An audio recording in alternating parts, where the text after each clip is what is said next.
Eu sinto de Deus hoje de falar com as pessoas sobre essa necessidade que nós temos de atender o chamado de Deus, aquele chamado de Deus na direção dEle, na direção do plano dEle, na direção da vontade dEle.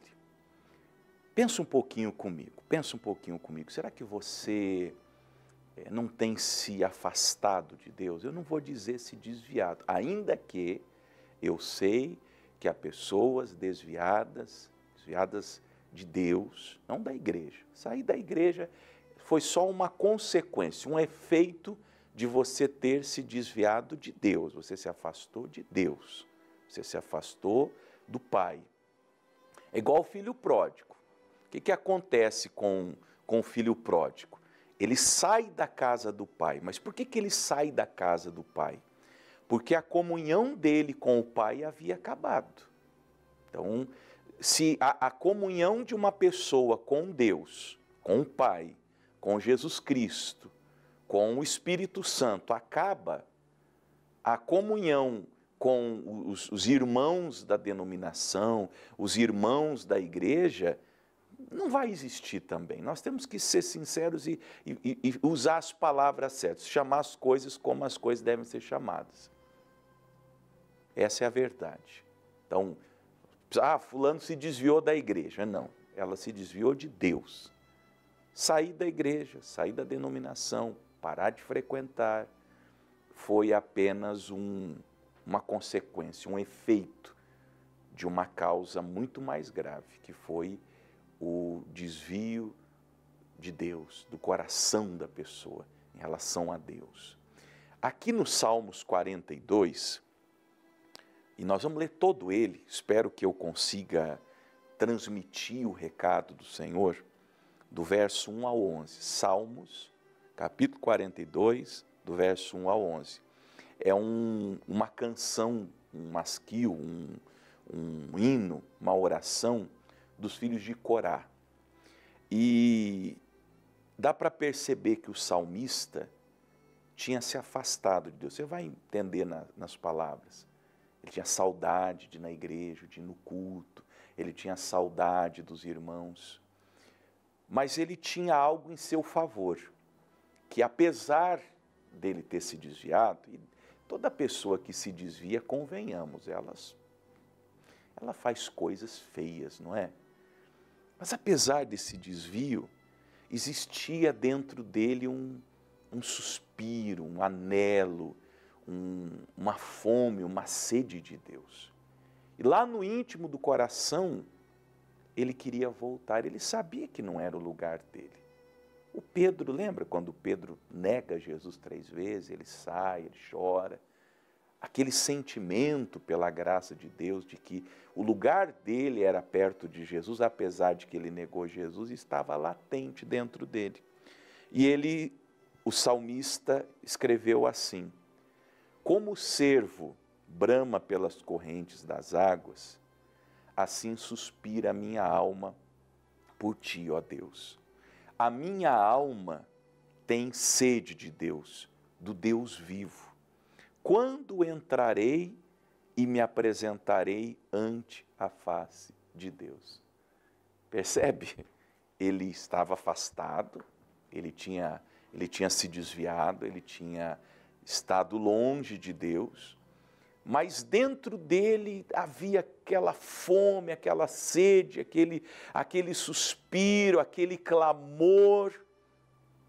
E ele sabia que tinha que voltar, mas ele ficava indagando: quando que eu vou voltar? Quando que eu vou me apresentar? Quando que eu vou retornar à minha caminhada com Deus? Ora, você tem que tomar uma decisão. Você não saiu, você não se afastou, você não deixou de orar, você não deixou de ler a Bíblia, você não saiu da casa de Deus, se afastou dos irmãos, dos verdadeiros irmãos que você teve na vida. Convenhamos, os verdadeiros amigos, os verdadeiros irmãos, as amizades mais sadias, as comunhões mais santas que você teve ao longo da sua vida, foram aquelas que aconteceram dentro da igreja, com pessoas falhas, com pessoas que erram, com pessoas que eventualmente pecam, mas com pessoas de Deus. Aí você fica, mas eu não consigo. Eu, quando atendo pessoas que se desviam, às vezes eu as encontro na rua, elas me abordam. A última vez que eu fui em Cascavel, estou devendo uma visita de novo em Cascavel, eu acho que foi no mês de março. Foi março de 2023. E aí eu fui comprar um presentinho para as minhas meninas no sábado. E eu tive congresso de obreiros, enfim, aí eu falei, eu vou comprar um presentinho para as minhas duas filhas, sempre a gente leva uma lembrancinha. E foi assim muito interessante, nas duas lojas, ali na Avenida Brasil, eu tenho uma filha com 14 e uma outra com 3, então eu fui numa loja que vende coisa mais para mocinha, de 14, e para mais de criança. Nas duas, assim, ó, uma de um lado, outra do lado da rua. 100 metros de distância. A primeira ficou me olhando, aí eu falei, a senhora me reconheceu? Ela, o senhor não lembra de mim? Aí eu falei, não, assim, né? Mulher muda muito, pinta cabelo, enfim, veste diferente. Ela falou, o senhor que me batizou, quando o senhor passou aqui em Cascavel em 2009. O senhor fez o meu casamento. O senhor apresentou os meus filhos. Falei, como que a senhora está? Bom, ela diz, eu estou desviada, meu casamento acabou, meu marido foi embora, meus filhos estão tudo fora da igreja.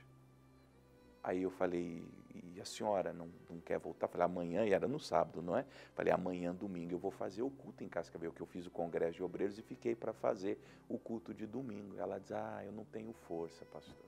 A gente conversou um pouco, falei do Paraná na Graça, ela dizia que já estava acompanhando. Eu não sei se ela voltou. Aí atravessei a rua, fui comprar o outro presentinho, aí uma senhora, uma jovem senhora me atendendo, me olhando também, eu falei, senhora me reconhece? Ela, eu reconheço, pastor, o senhor me reconhece? Eu olhei e falei, não lembro da senhora. Ela disse, o senhor que me batizou, o senhor que fez meu casamento, o senhor que... Eu falei, sério? Eu falei, acabei de sair de uma loja ali, uma senhora me falou a mesma coisa.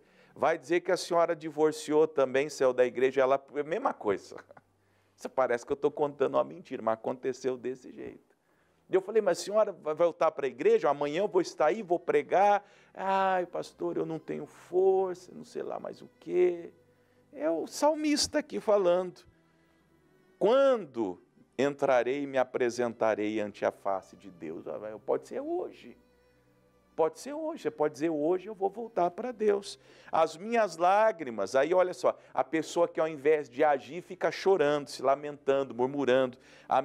As minhas lágrimas servem-me de mantimento de dia e de noite, porquanto me dizem constantemente, onde está o teu Deus? Eu só chorava. Tem gente que só chora, tem gente que só lamenta, tem gente que só reclama, tem gente que só murmura. Elas são as coisas de Deus, elas são as coisas da vida. Chorar não adianta. Você ficar aí chorando a sua má sorte, os problemas da sua vida financeira, ou o que deu errado na sua vida sentimental, não adianta fazer das suas lágrimas o seu mantimento. Você se alimenta da dor, você se alimenta do choro, você se alimenta da angústia, você se alimenta da mágoa, você se alimenta da tristeza. É um fluxo, é um espiral decadente. Aí ele, versículo 4, quando me lembro disto, dentro de mim derrama a minha alma, pois eu havia ido com a multidão, ele lembrando do tempo que ele ia na igreja, fui com eles à casa de Deus, com voz de alegria e louvor, com a multidão que festejava. Aí ele ficava lembrando. Lembra aquela frase? Eu era feliz e não sabia. Ai, quando eu ia na igreja, aquele povão. Lembra o culto de domingo, quando você frequentava, quando você tinha um coração inclinado para Deus? Sabe por que você era feliz? Agora eu me dirijo a quem se desviou, porque você era limpo de coração. Lembra do Sermão do Monte, da bem-aventurança? Mateus 5,8, bem-aventurados são os puros de coração, os limpos, porque eles verão a Deus. Por que ele se alegrava? Por que ele ia com a multidão? Por que ele cantava com voz de alegria e louvor? Por que ele festejava? Porque ele tinha um coração puro, ele tinha um coração limpo, ele tinha um coração regenerado. Então, ele não ficava olhando os erros da denominação dele, os erros do pastor, do irmão. Aí ele era feliz. Só que ele foi se estragando. Vou dizer como um profeta de Deus, eu acho que alguns de vocês me assistindo agora estão se estragando. Você está se estragando, você está sujando o teu coração. Porque ainda que os homens façam coisas erradas, mesmo dentro como eu tenho dito, da denominação da qual você faz parte, qual é a culpa de Deus? Que os filhos dele não andam como deveriam andar. Então, o coração dele se estragou. Ele deixou de ir no culto, ele deixou de ir buscar. Ele já não tinha mais, só que ele lembrava com saudade. Por quê? Porque foi o tempo feliz da vida dele. Tempo feliz. E veja que interessante, que o que marcou ele eram os louvores, os cânticos. Já viu aquele cultão de domingo, todo mundo cantando, louvando a Deus? Aquele povão, aquelas vozes, e o pastor falava, só a igreja agora, e aquele povão cantando, e você sentindo a presença de Deus, as lágrimas escorrendo pela face. Era tão gostoso, a alegria de acordar domingo de manhã, colocar a melhor roupa e ir, chegava cedo, expectativa, a palavra, a pregação, os testemunhos. Cadê aquela pessoa? Volta, meu irmão, volta. Por que estás abatido, ó minha alma? Ele perguntava por quê? Porque você se desviou. Ó minha alma, por que te perturbas em mim? Porque você se desviou. Ele tinha a resposta. Ficava fazendo perguntas que ele já tinha a resposta. Aí ele disse, espera em Deus, pois ainda o louvarei na salvação da sua presença. Tinha um fiozinho de esperança, de que aquilo ainda aconteceria novamente. E Deus te abençoe que aconteça, que você seja salvo de novo, resgatado de novo, que você regresse mais uma vez, e agora para nunca mais sair.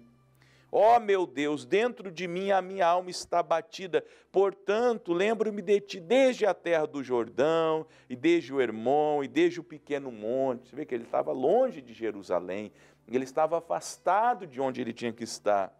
Um abismo chama outro abismo, aos ruídos das tuas catadupas, todas as ondas e vagas têm passado sobre mim. Ele sentia, como eu falei mais cedo, no espiral decadente, caindo, caindo, caindo, um abismo chamando o outro, aí vem problema relacional, aí vem problema no casamento, aí vem problema no trabalho, aí vem problema na vida financeira, aí a pessoa que está doente na alma adoece no físico também. Uma coisa vai acarretando outra, e olha, vou dizer, numa situação dessa, o diabo nem precisa trabalhar muito. Porque você deu toda a munição para Satanás atirar contra você mesmo. Você tem dado, nas suas ações, nas suas palavras, munições a Satanás. Contudo, aí veio a revelação, o escape, a saída. O Senhor mandará de dia a sua misericórdia, e de noite a sua canção estará comigo. A oração ao Deus da minha vida. Ele está me usando para falar desses salmos, para te dar uma oração. Porque ele vai te dar oração, você vai fazer a oração e ele vai responder essa oração. Direi a Deus, que oração é essa? Direi a Deus a minha rocha, por que te esquecestes de mim? Por que ando angustiado por causa da opressão do inimigo. Como com ferida mortal em meus ossos me afrontam os meus adversários. Quando todo dia me dizem, onde está o teu Deus? Deus deu essa oração para ele refletir. Por que Deus se esqueceu de mim? E a resposta é óbvia, não foi Deus que esqueceu dele, foi ele que esqueceu de Deus. Querido irmão, cara irmã, Deus não se esqueceu de você, Deus não deu as costas para você, foi você quem se esqueceu de Deus e quem deu as costas a Deus. O filho pródigo saiu da casa do pai, não foi o pai que saiu da casa, o pai continuou na casa, junto com os funcionários, com os empregados, com o irmão mais velho, com a mãe, com todo mundo. Quem saiu da casa foi o filho pródigo, e ele não foi expulso. É claro que ele saiu porque ele não gostava de trabalhar, ele era preguiçoso, ele queria viver uma vida de pecados, ele queria desobedecer o pai, então ele quis fazer aquilo tudo longe do pai, quis beber, quis se prostituir, mas o pai nunca expulsou ele de casa. Então, ele teve que voltar para casa. As mesmas pernas que levaram ele foram usadas para trazê-lo de volta. E ele veio quebrantado, volte você quebrantado. Aí concluindo, por que estás abatido, ó minha alma? E por que te perturbas dentro de mim? Aqui ele já sabe a resposta, como você já sabe também. Espere em Deus, pois ainda o louvarei. Aí ele determinou. Não, eu vou louvar Deus de novo. Eu vou ser como eu fui no passado. Ele é a salvação da minha face e o meu Deus. É como se ele dissesse, estou voltando para Deus.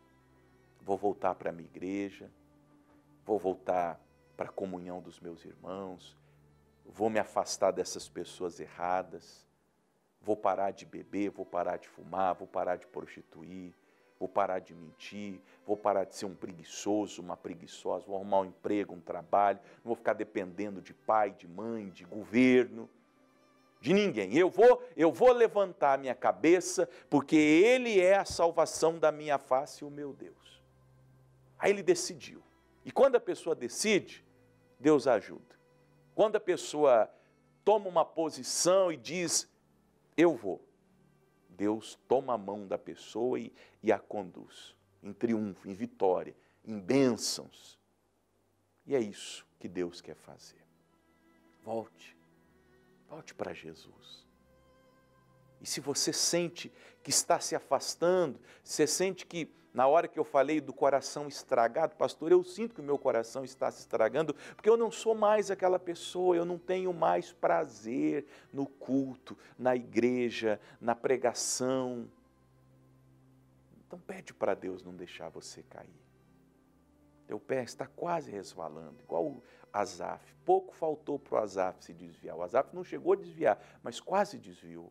Porque ele estava com inveja no coração. Eu não sei o que está no teu coração. Eu não sou ninguém para julgar o seu coração. Julgue você mesmo, junto com o Espírito Santo, o seu próprio coração. E se houver, se for lhe mostrado uma coisa ruim, peça para Deus te ajudar hoje. Não caia. É ruim cair. Uma pessoa que cai, uma pessoa que vai muito longe, tem que trilhar aquele caminho de novo. É muito difícil. Deus dá a condição, mas não paga para ver. Amém? E se você caiu, se você foi muito longe, volte. O salmista voltou. Não sei qual dos filhos de Corá que teve essa experiência, mas ele voltou. Ele voltou. Volte você também, em nome de Jesus.